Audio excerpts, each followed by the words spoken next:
Welcome, today in front of me OPPO Reno 5 Lite, and I'll show you how to check battery temperature on this device. So first you should go to the Play Store, and here on the search bar type the Ampere. Now we have to get this application, so tap to install and wait a few seconds while application installing on your device.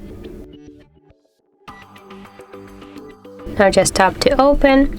Here click yes, I agree, pick close, and on the left down corner tap here to the OK.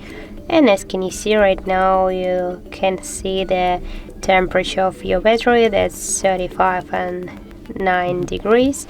Also you can see here the another information about your battery, like level or health, and also another information about your phone, like a model, the Android version, and more info.